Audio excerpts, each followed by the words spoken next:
अस्सलाम वालेकुम, बिस्मिल्लाहिर्रहमानिर्रहीम। कैसे हैं बेटा आप लोग? आज हम आपको मैट्रिक मैथ फ़िज़िक्स मैट्रिक की जो फ़िज़िक्स है इसका इंट्रोडक्शन दे रहे हैं। पहला चैप्टर है आपका इंट्रोडक्शन ऑफ फ़िज़िक्स। ये आप फ़िज़िक्स के चैप्टर में हम आपको नोट्स के ऊपर से गाइड कर रहे हैं। आप इसको देखें कैसे है। तो फर्स्ट क्वेश्चन जो हमारे पास बनता है वो ये बनता है, define physics and explain it's branches. तो आप इसका क्वेश्चन इस तरह बनाएंगे, define physics explain it's branches. तो इसका आंसर इस तरह बनेगा कि सबसे पहले हम फ़िज़िक्स लिखेंगे। ये फ़िज़िक्स आपके सामने लिखा हुआ है, फ़िज़िक्स ऐसे लिखेंगे, PHYSICS फ़िज़िक्स। ये फ़िज़िक्स के स्पेलिंग लिखे हुए हैं।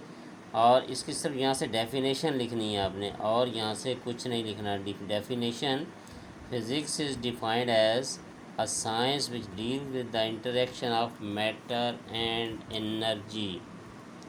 तो डेफिनेशन से ही ज़ाहिर है कि जैसे कि हमारे पास फ़िज़िक्स क्या चीज़ है कि ऐसी चीज़ें जो मैटर, आप जानते हैं मैटर, हाँ, everything is made up of matter. Matter क्या चीज़ है? Solid, liquid, gases. तो पूरी दुनिया में हर वो चीज़ जो फिज़िकल है, फिज़िकल चीज़ें हैं, उनको मैटर कहते हैं। And energy is the light, form of light and some another things.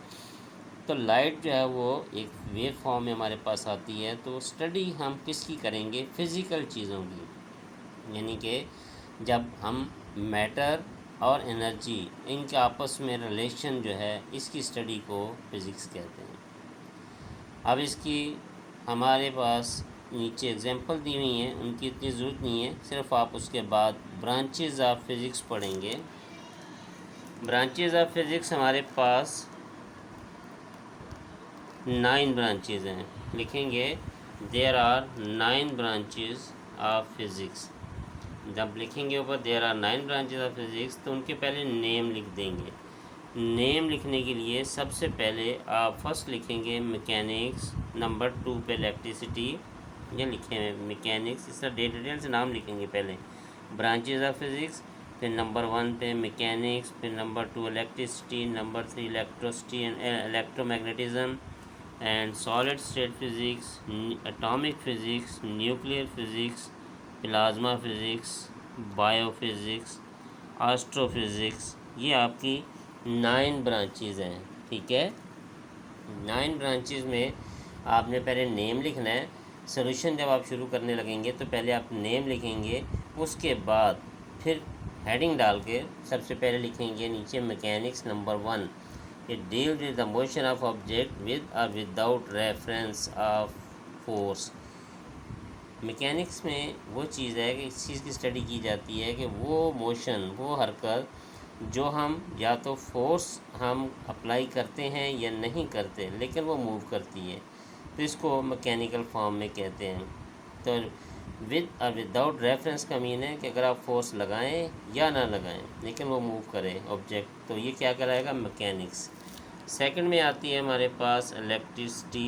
Electricity ये फिनोमिना है जिसमें कि affect related to electricity charges, electric charges, यानी कि जो हमारे पास इलेक्ट्रिक चार्जेस, इलेक्ट्रिसिटी जो है हमारे पास बेसिकली क्या चीज़ है कि जो हम इलेक्ट्रिक चार्जेस के ऊपर डिपेंड करते हैं। यानी कि चार्ज पार्टिकल जब कोई मूवमेंट होती है इलेक्ट्रिक के थ्रू, तो उसको इलेक्ट्रिक चार्जेस कहते हैं। तो चार्ज पार्टिकल की मूवमेंट की स्टडी का जो होगी उसको क्या कहेंगे? इलेक्ट्रिसिटी।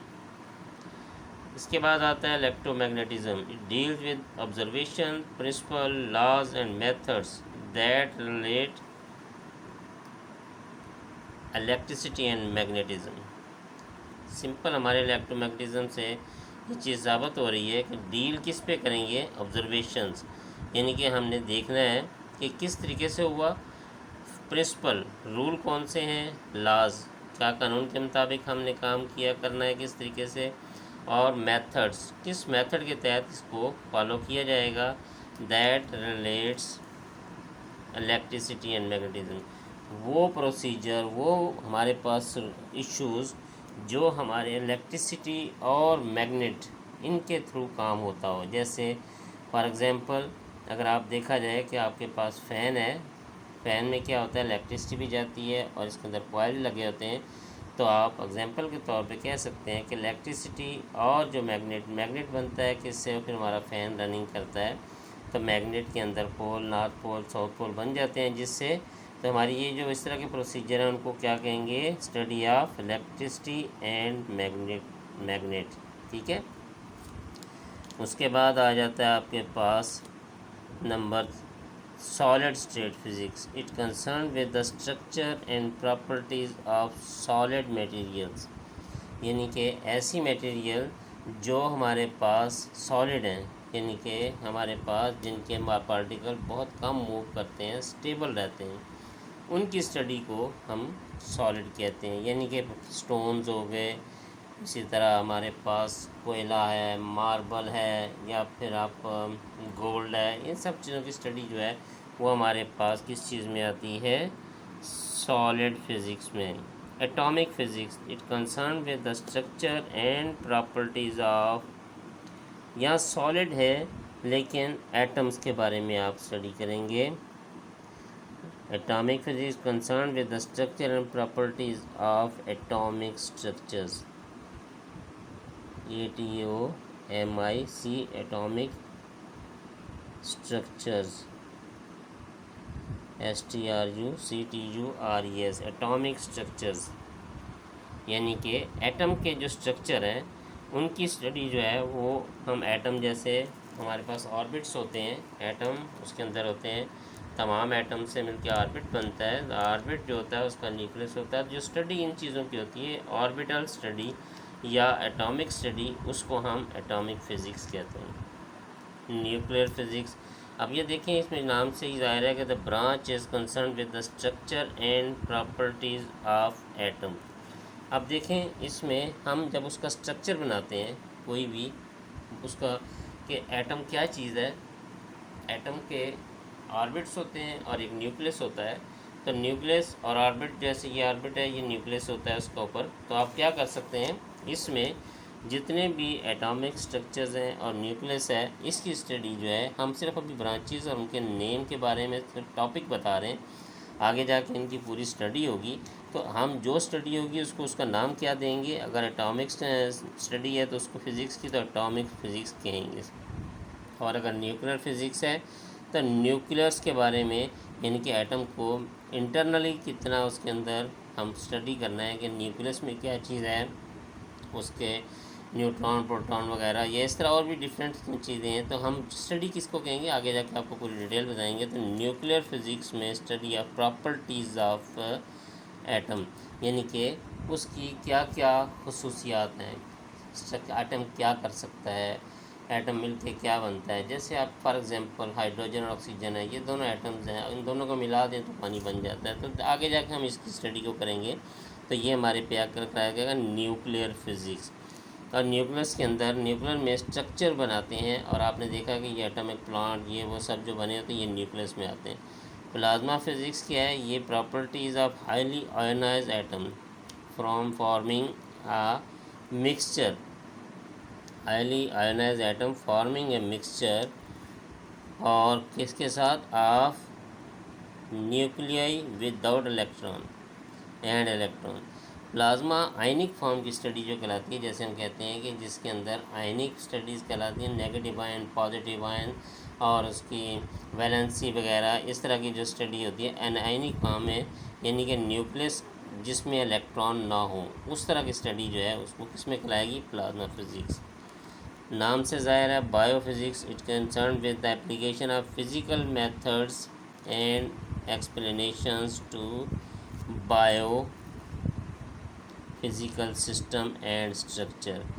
तो बायोफिज़िक्स क्या चीज़ है, ये हमारे पास जिसमें हम बायोलॉजिकली स्ट्रक्चर के बारे में स्टडी को कहेंगे, जिसमें आगे जाके हम मेडिकल की तरफ जाते हैं तो आपको वो स्टडी करनी पड़ती है, यानी कि फ़िज़िकल मेथड, एप्लीकेशन, कहाँ कहाँ हम फिज़िकल उस मेथड को अप्लाई कर सकते हैं, और कहाँ पर हमारे पास उसकी एक्सप्लेनेशन क्या है कि क्यों हम इसको यूज़ करना चाहते हैं। तो बायोलॉजी की जो स्टडी है और उसके जो स्ट्रक्चर्स हैं उनकी स्टडी को बायोफिज़िक्स कहेंगे। उसके बाद आता है हमारे पास एस्ट्रोफिज़िक्स, ये it concern with the study of physics of astronomical bodies. नाम से ही ज़ाहिर है कि जैसे एस्ट्रोनॉमिकल खला में जब कोई चीज़ जाती है तो उसकी स्टडी जो है, जैसे हमारे पास कोई भी हम खलाई शटल या इस तरह की कोई भी चीज़ आसमान पर छोड़ते हैं, या जो ऊपर हम स्टार्स की स्टडी है, इस तरह की जो स्टडी है तो उसमें किस चीज़ से स्टडी करनी है। उसके अलावा हमारे पास जो एस्ट्रोनॉमिट्स हैं वो क्या करते हैं, इन सब की स्टडी जो कहलाती है इसको क्या कहेंगे, एस्ट्रोनॉमिकल स्टडी, यानी कि इसको एस्ट्रोफिज़िक्स कहते हैं। जैसे हमारे पास ब्रांचेज में ऑप्टिक्स है, फ़िज़िक्स है, ये सारी चीज़ें जो हैं ये हमारी एस्ट्रोफिज़िक्स में आती हैं। तो ये यहाँ तक आपने सिर्फ इसको याद करना है, यहाँ तक लिखनी है। ये ब्रांचेज हैं आपकी मेन ब्रांचेज, यहाँ से आप टॉपिक हेडिंग डालेंगे, मेन ब्रांचेज ऑफ फिज़िक्स, उनके नेम लिखेंगे और ये इनकी डिटेल है, ये सारी की सारी आप इसमें लिख देंगे। नोट्स के फॉर्म में कॉपी पे लिखेंगे और उसके बाद आप इसको याद कर सकते हैं। उम्मीद है कि आपको पहला क्वेश्चन इंट्रोडक्शन का, what is physics, name the branches and explain them, ये आपको इजीली समझ में आ गया होगा। उम्मीद है कि आपको समझ में आ जाएगा। प्रोफेसर साजिद को आपका होस्ट, उसको याद रखें। आप याद रखिए कि आप इसके जब सब चैनल को सब्सक्राइब करना मत भूलें और इसके साथ जो बेल आइकॉन है उसको प्रेस कर दें। आप जो भी आपकी प्रॉब्लम हो इंशाल्लाह उसकी सलूशन आपको बता दी जाएगी। प्रोफेसर साजिद को इजाज़त दें, दुआ में शामिल रखें। अल्लाह हाफिज़।